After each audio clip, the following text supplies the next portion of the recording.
I am Nick Fernandez, and this is the NCA Blueprint. I am going to simplify criminal law for you. And today we're going to talk about the elements of a criminal offense, which is typically actus reus, the mens rea, and the causation. The actus reus. So the actus reus is the physical act. Okay, it's what you're actually doing that is the guilty act that's defined in the criminal code. And it's like when a person stabs someone else, the stabbing is the actus reus. It's super simple, right? Mens rea and causation is a little more complicated, but the actus reus is super easy. You see it in the code, right? Exactly what makes up the offense. So, like theft, in theft, you take possession of something that belongs to someone else, right? So, that's theft. I mean, that's going to be written in your code. But always remember that the actus reus needs to be voluntary. If it's not voluntary, the offense cannot be made out because there's no actus reus, right? It's a defense to every offense, voluntariness. So over here, you see the example I'm giving you, which is assault is the applying of force to another person without their consent.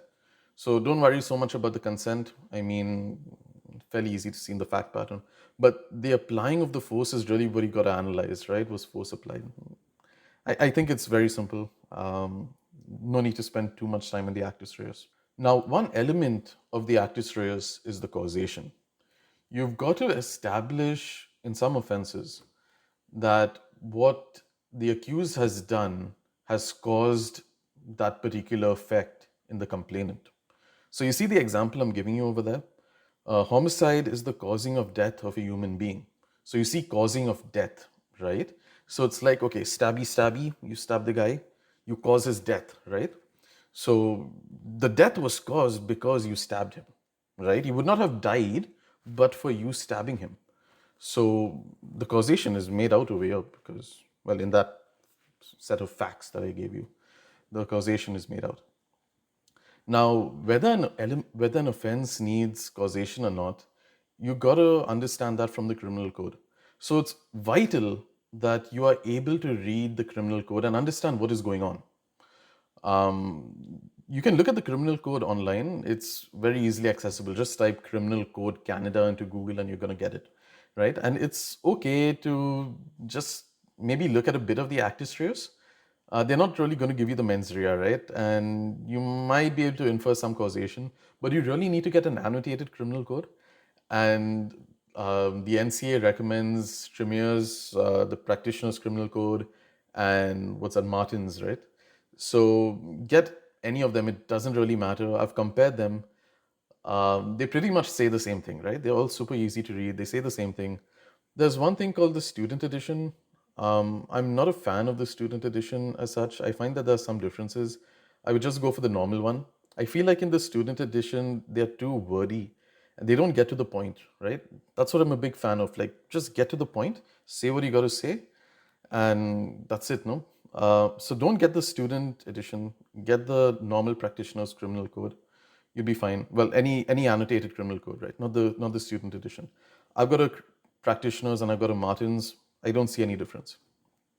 Okay, so anyway, you're gonna understand what is needed for causation within the code. There are certain rules that you got to follow to be able to infer that, right? Basically, you need one thing that causes another thing. So you have two elements, right? You have A that causes B. As long as you see this relationship between A and B, you have causation. Mens rea is completely different, right? Mens rea is intention, which we'll get to later. So understand also that there's factual and legal causation. Factual causation is whether a person's action actually contributed to something else happening. And legal causation is whether it is right in law. Like, is it proper in law, legally made out that this person be held responsible for what happened? Okay, I'll give you an example of this. So there's this super famous case, right? I think it's R and Mabin, where I think this guy was interrupted a game of pool or something like that, and these two brothers started beating him up. And then this bouncer with what I call an amazing name, Buddha Gaines, decided to land a punch or kick the guy or something, and the guy dies, right, because of that. Now, the question becomes, those two brothers, who caused the death of that guy, right? Was it Buddha Gaines or was it those two brothers? Well, the court ruled that the two brothers are equally guilty for causing the death of that guy, even though it wasn't their punch or hit or kick or whatever that caused the death, the actual death. And why is that? Because the death of that guy would never have occurred but for the actions of those brothers, right? So you got to remember, would that thing have occurred but for the accused's actions? Fairly simple rule, but always keep that in mind because that's the crux on which causation really turns. So remember, factual and legal causation. There's also the thin skull rule. So that's really, you've got to take your victim as you find them, no? And this is in Strat B. For example, this really comes from the case of a guy having a thin skull and him dying because of the thin skull. So imagine you have A, right? And he punches B in the face. And B has this super fragile skull from when he was a baby. And A just punches B and his skull like gives way and the guy dies, right? Well, normally if A had punched some other guy, the other guy would have had a bruise or something. But this guy dies. Is A guilty? Well, yeah, because A caused the death of B. The B would not have died but for A's actions, right? So that's the thin skull rule. You always take your victim as you find them. Okay, we come to the last element, main element, okay, because there are nuances to this. There's like possession and consent and stuff like that. But okay, we come to mens rea, and it's good for you to have an understanding of what these things are, because unless you have a good basis in criminal law, you're going to find it very hard to apply your analysis to the fact pattern in the exam. And this is really how you gain marks. It is crucial that you are able to apply a good analysis to the fact pattern. The examiners don't care so much about whether you frame the issue properly or the conclusion properly. I mean, that's like baby stuff, right? Anyone can do that. You guys are lawyers. So you got to be able to figure out what all the issues are in the fact pattern, and you can like highlight, right, in the exam. You can highlight and strike out. So make sure you highlight in the exam all the issues that you can find, everything that you think is relevant, so that you don't have to read the fact pattern every single time when you're trying to make a point. You don't have to think to yourself, man, this thing, was it in this fact pattern or was it in the previous question, right? And then read the whole fact pattern again to figure out if that was the case. You have it right there. So anyway, getting to the point, the mens rea, okay? So this is also called the fault element. So don't be confused if you see it referred to as the fault element elsewhere in the syllabus. Just, it's always the intention, right? Also, don't get confused if you see general intent and specific intent in the defenses section. That's basically asking whether your thinking process was a little more complicated in your intention, no? In specific intent, was it like something beyond just acting out, right? Were you calculating in your head what you really wanted to achieve? So anyway, don't get confused with that. That's all in defenses. Mens rea is basically subjective or objective. Subjective mens rea is per your perspective. So it's what was going on in your mind, in the accused's mind, right? What was he really thinking in doing this particular thing, in this particular actus reus, no? And objective mens rea is what would a reasonable third party have thought if he was in the place of the accused, right? So it's objective. It's someone else's thinking, no? It's not your thinking. Okay, remember this, very important.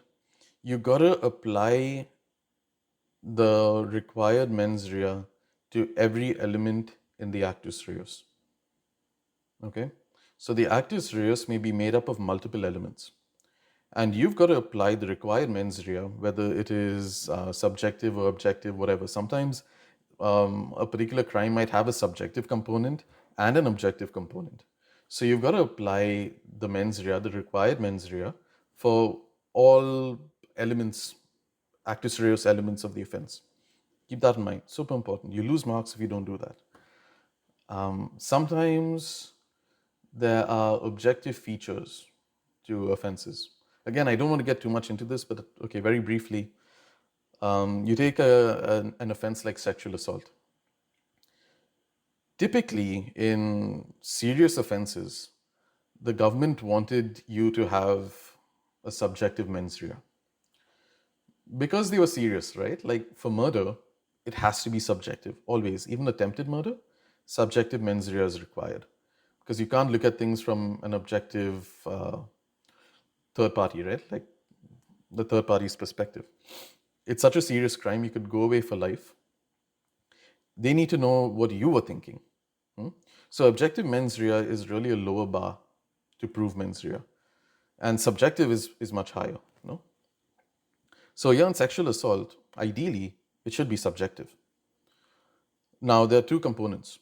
There's the intent to touch a person and whether that touching was sexual in nature or not. So for the intent, they're going to look at your intent. Did you intend to touch a person? Yes or no, right? It's not objective. It's what you were thinking. But for whether the contact was sexual in nature or not, it doesn't matter what you were thinking. It doesn't matter if you believed it was not sexual. Was the nature of the contact sexual or not is an objective test. It's about the reasonable third party, right? So there's now a lower bar to prove sexual assault because the government wanted to get the people who are doing these things, right? It's a policy related decision by the government. So you got to look out for those things. So one of them is sexual assault, the other is fraud. I go into more detail on all of this in my notes, right? It's super clear in my notes. Okay, the last thing I wanted to talk about was regulatory offenses. In regulatory offenses, the mens rea doesn't matter. I don't want to get into the difference between a regulatory offense and a true crime, but just keep in mind the Crown does not have to prove mens rea in a regulatory offense, just the Actus Reus. The Actus Reus is enough to convict you. There are two types of regulatory offenses, strict liability and absolute liability. So strict liability, you can defend yourself. Absolute liability, there's no defense, but you also can't go to jail, right? I explain all these things super well in my notes, all the nuances. But okay, to make out an offense, you need to know these things broadly, right? Always read a good set of notes. For the criminal law exam, I also have frameworks with all these rules and the case laws and everything you need to write a good answer. If you need help with the actual applying of these rules to fact patterns, get in touch with me. I am holding exam workshops. So in those workshops, I'll take you through the actual exam that the NCA gives you on the website, right? The sample exam, because that's the most realistic example of the sort of questions that you will get in the exam.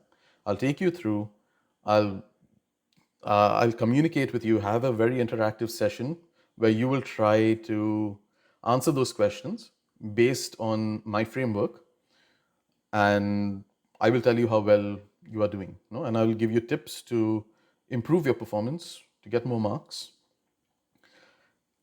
And the benefit really of the framework is that you have all the rules where you need them.